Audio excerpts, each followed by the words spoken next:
Hello there, and then welcome to a brand new video. This is How Beyond Numbers, where we learn maths the easy way. In this lesson, we are looking at how to add and subtract in standard form. That is when a number is written and then it's already in a standard form. How do we add it and subtract them? I do want to believe that you've gone through the first lesson that talks about standard form. Now, when we say a number is written in standard form, as we have already spoken about, it simply means the number has been written in the form a times 10 to the power n, right? And we say that the a is a number that should be between 0 and 10. That is from 1 to 9, right?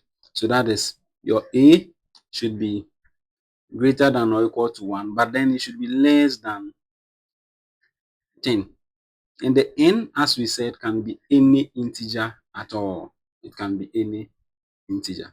There are two rules to consider when we want to add and then subtract these numbers, right?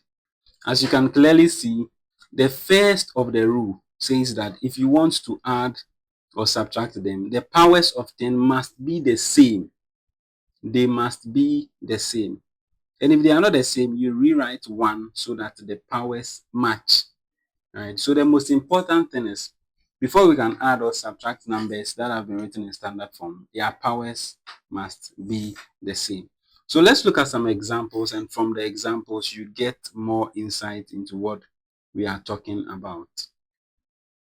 So for this first example here, it says we are to evaluate 2.3 times 10 to the power 5 plus a 5.6 times 10 to the power 5. How do we go about it?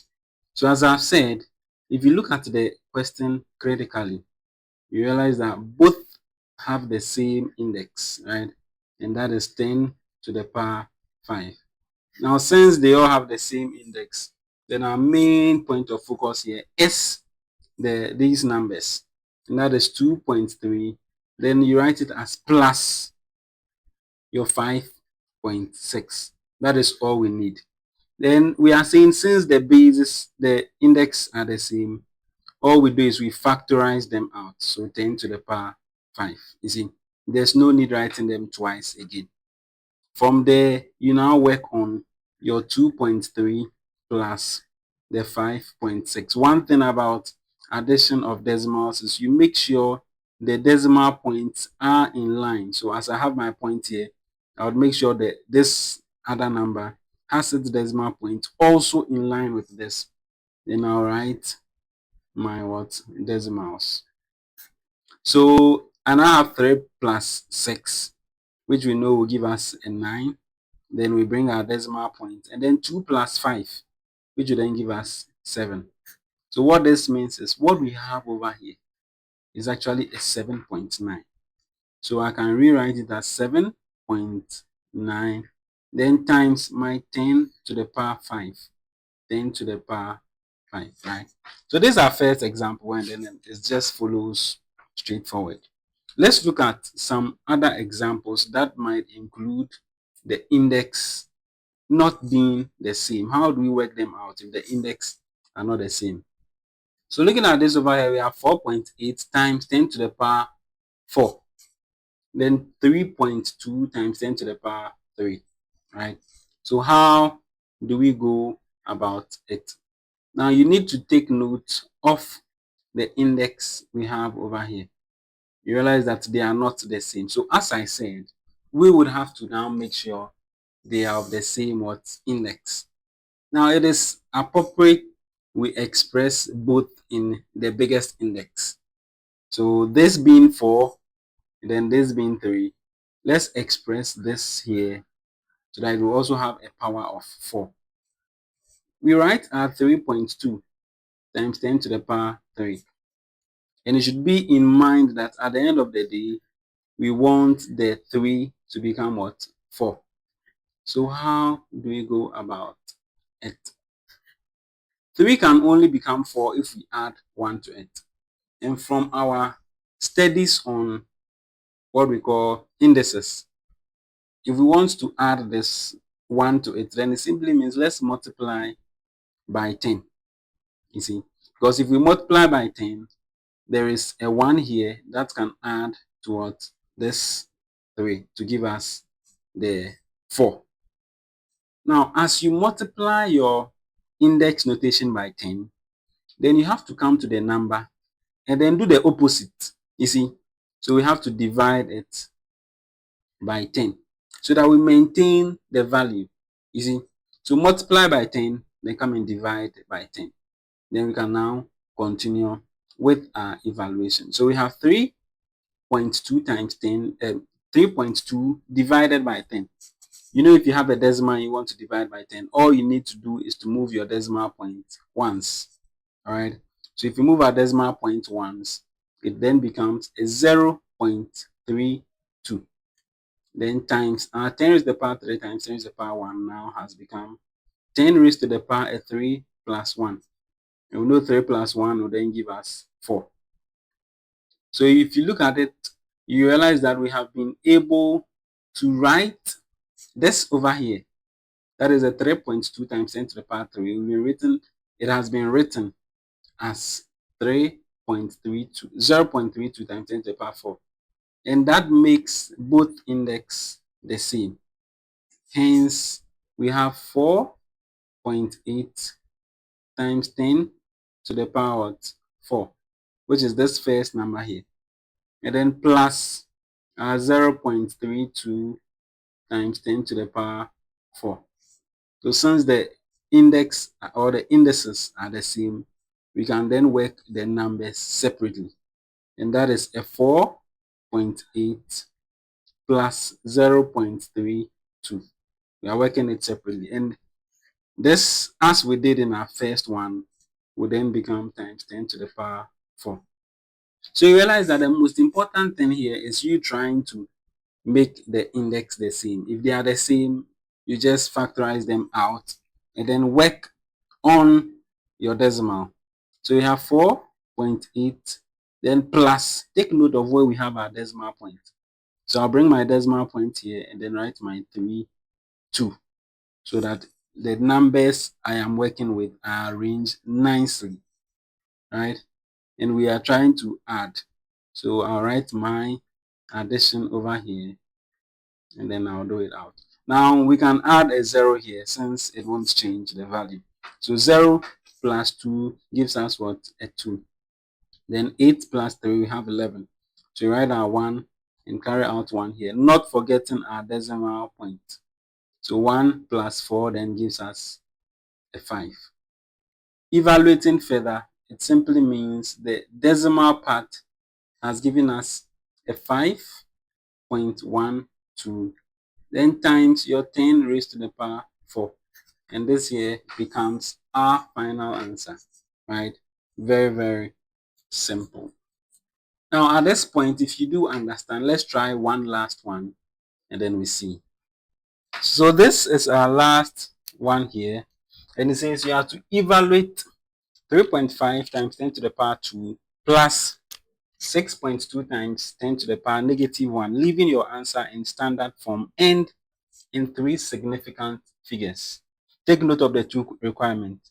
The answer has to be in standard form and then also in 3 significant figures. How do we go about it? You can pause at this moment, try your hands on it, and then come back to check your answer. Now, if you're able to do it, you can type your answer in the comment section, even as we do it together. So the question is 3.5 times 10 to the power 2, then plus 6.2 times 10 raised to the power negative 1. If you look at it carefully, you realize that both index are not the same. So what we need to do is to make sure they are the same, right? And we do so by letting the small one look like the big one. So it simply means we want to write all to the power of 2. That is 10 times 10 to the power 2. So this is our point of focus. We want to change this here. From 6.2 times 10 raised to the power negative 1, I want my negative 1 to look like to the power 2, right? So to do that, I would have to add 3 to it. Listen, we have to add 3. So that simply means I would have to multiply 10 raised to the power negative 1 by 10 raised to the power 3. Because if we get to the 3 and then we add -1 to the 3, that gives us a 2 over here. So times 10 raised to the power 3. And 3 is just 1,000. Now, as we do that to the index, we have to come to the number and do the same to it. Right? I mean the opposite to it. So since we have multiplied here, then we have to divide here as well. As I said, 10 raised to the power 3. So divided by 10 raised to the power 3. We do that so that we can maintain the value of the number. You see? So the index is to the power times to the power 3. And then the number I have here, the decimal, is divided by to the power 3. We know what to do when we are dividing by powers of 10. So that simply means we'll move the decimal to the left 3 times because we are dividing, right? So it's like you having your 0.6.2, something like this, and then you are dividing by 10 to the power -3. So we are going to move 1, 2, 3.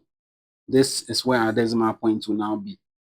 And that simply means we actually have a 0.0062. You know this 0 here, it's insignificant, which simply means we can clean it. Right? So for the whole number, or the decimal part, sorry, this is what it gave us. Then for our index notation, so we have times 10 raised to the power -1 plus 3. Then we know -1 plus 3 will then give us 2. You see? So with that, you realize that we have been able to change the question. You see, and then we actually now do have something like this, right? So since the index, or we have the same index, we can then take the numbers as we have always done. So we have 3.5, then plus this other number over here, which is a 0.0062, and then we factorize this index out. That is times 10 to the power 2. So with that said, we make the arrangement to add the decimal. So 3.5, then our decimal point comes here, and it's a 0.062. Not forgetting this 0 here, we are actually adding. If you were to subtract, it's just the same method, BC. So with our zeros here, which are just placeholders, we can do our addition. 0 plus 2 gives us a 2. Then a 0 plus 6 gives us a 6. 0 plus 0, we have a 0. Then 5 plus 0, we have our 5 over here. And then your 3 plus 0, that gives you your 3. Easy. Okay. So with that, it simply means this is what the decimal part is giving us. Hence, we have a 3.5062 times 10 raised to the power 2. As simple as that. Now, this is actually in standard form. Why? Because the first digit here is in the range of 1 and then 10. Right? It is in that range. But the second part of the question actually asks us to write it in 3 significant figures. Now we know for decimal, this non-zero digit is significant. 5 is also significant. And this is where we have our last significant figure. Hence, we need to round this, right? So we have 3.51 times 10 to the power 2. That is in 3 significant figures. As simple as that. So this here is our final answer in significant figures. And then this one here is our answer in the standard form. If you're able to get it, then I do hope you have understood this lesson. If this lesson was helpful to you, you can always let me know at the comment section. And if there's any issue of concern, you can also let me know as well. I'll leave some exercises, as I always do, just to test your understanding. So this is what you have here as exercise. We have just 4 of them and then 2 word problems. They are all very, very similar to what we've done over here.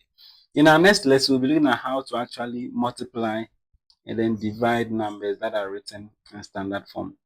I do hope this video was helpful. If this is your first time, you can always choose to subscribe if you so do wish, so that anytime I release a video, you'll be notified as well.